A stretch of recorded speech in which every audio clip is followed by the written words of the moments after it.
Ave Maria, paix et bien à vous tous, frères et sœurs bien-aimés, fils et filles de Marie. En ce 11e jour du mois marial par excellence, le mois de mai, nous parlerons de Marie, modèle d'espérance. Que la paix de Dieu soit en vous et que Dieu vous bénisse et vous protège.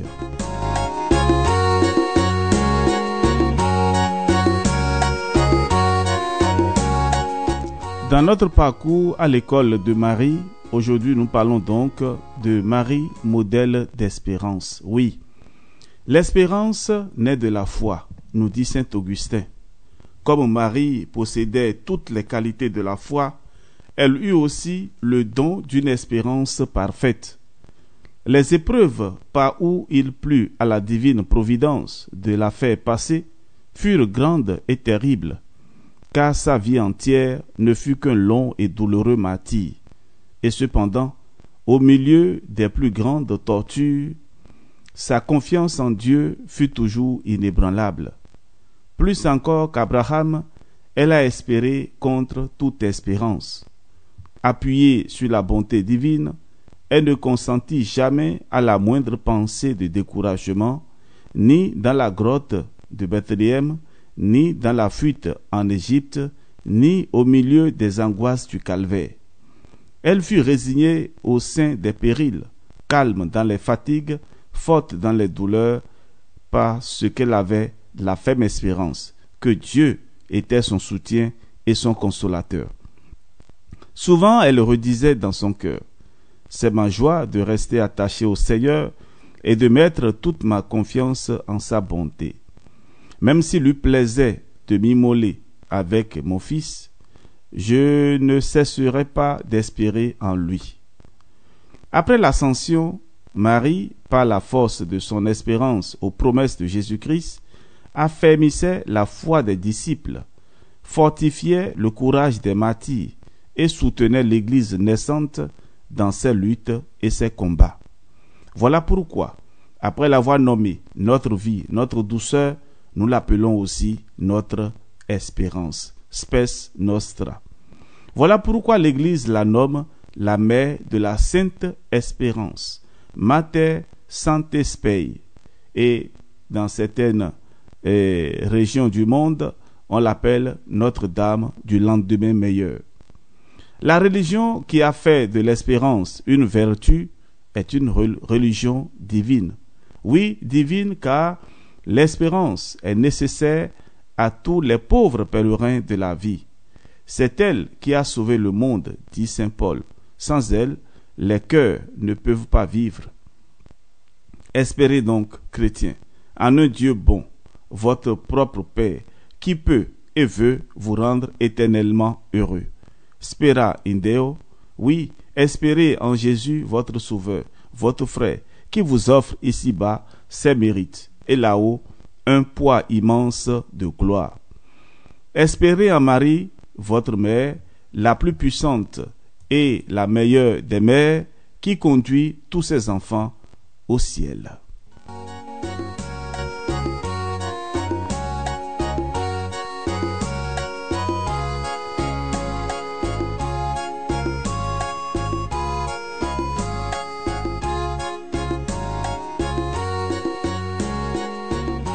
Oui, Marie est la mère des désespérés.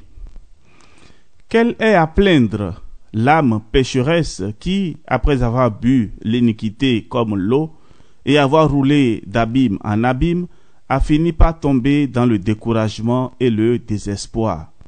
Le désespoir est le bourreau du cœur. C'est l'horrible crime de Caïn et de Judas. Où trouver alors quelques lueurs d'espérance? Rassurez-vous, un accès facile vous est toujours ouvert, près de Marie, cette bonne et tendre mère à tous.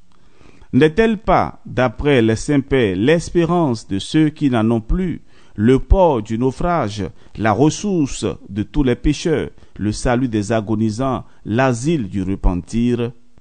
Ne savez-vous pas que l'espérance ne meurt jamais dans le cœur d'une mère, et que plus son enfant est malheureux, plus elle a pour lui de compassion et de pitié? Combien paraissaient irrévocablement fixés dans le crime et le désespoir, et que Marie a sauvé. Combien poussait déjà le cri satanique de Caïn: mon péché est trop grand pour que j'en obtienne le pardon, et que Marie a ramené à la confiance et au repenti. En quelque état que vous soyez, bannissez donc le découragement et le désespoir, et jetez-vous entre les bras de Marie. Il n'y a en elle, dit saint Bernard, rien d'austère, rien de terrible. Il n'y a que douceur et bonté. Étrangère aux saintes colères du Seigneur, elle paraît partout dans les saintes écritures, excepté lorsqu'il est question de l'impénitence finale, du jugement et de la mort éternelle. Espérez donc, frères bien-aimés, ayez confiance, une confiance sans borne, confiance toujours. Oui, Marie, pour moi, j'espère toujours en vous. Je suis votre enfant, ô ma mère, et parce que j'espère en vous, je ne serai pas confondu pendant l'éternité. Oui, les latins disent ego aulem semper sperabo.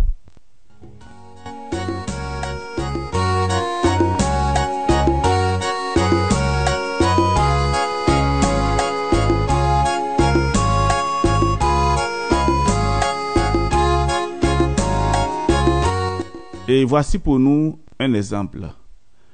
Un pauvre jeune homme, âgé de 26 ans, avait perdu à Paris tous ses principes religieux.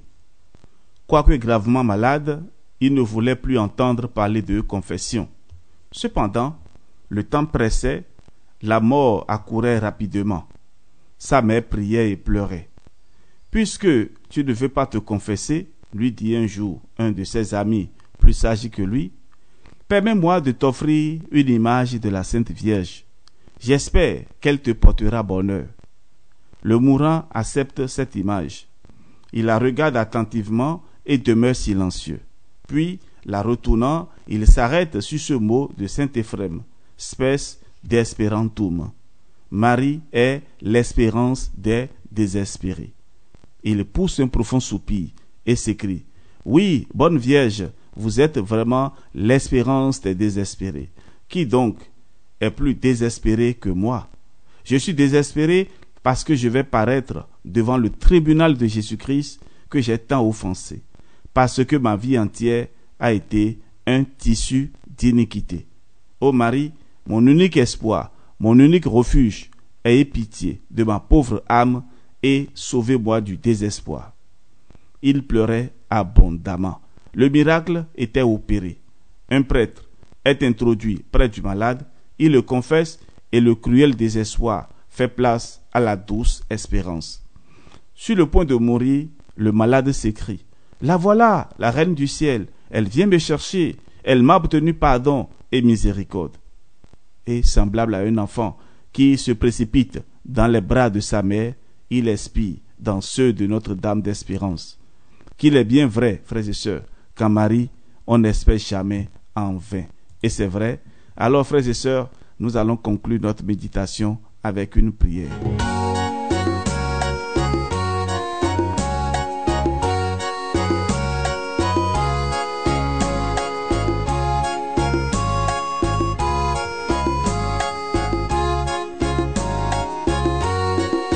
Ensemble, prions.